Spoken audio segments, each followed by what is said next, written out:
আজ আমার নেপাল যাত্রার 13তম দিন। আর এখন কাল রাতে আমি এই মন্দিরে ছিলাম, দেখছো ওইখানটায় ছিলাম। আর এদিকে আমার পারো দাঁড়িয়ে আছে, দেখেছো? ও গাড়ি আসছে। সত্যি নেপালের সকালটা খুবই সুন্দর, খুবই সুন্দর।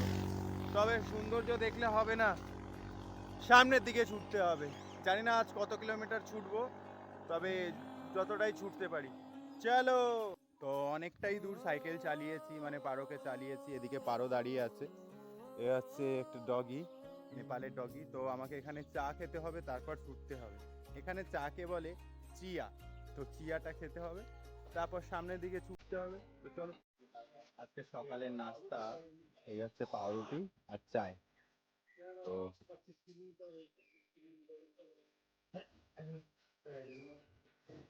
এই পাউরুটি ছিঁড়ে নিয়েছি দেশি স্টাইলে, ঠিক আছে।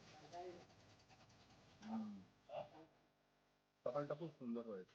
তো সূর্য উঠে গেছে, দোকান থেকে চাটা খেয়ে নিয়েছি। আর এই হচ্ছে নেপালি রুপিস, এটাই সম্বল। এটা নিয়ে বহু দূর এগোতে হবে। তো চলো যাই। আর দোকান থেকে নিয়েছে কিছু পাউরুটি। সত্যি বলতে দেখো, এখানে মানুষে মাছ মাংস একটু বেশি খায়, তো আমার একটু খাবারের অসুবিধা হচ্ছে অ্যাকচুয়ালি, এই আর কি। নাইলে পরে কোনো সমস্যা নেই। যাই হোক, সবাই ভালো থাকবেন, সুস্থ থাকবেন। হর হর মহাদেব, জয় শ্রী পশুপতিনাথ।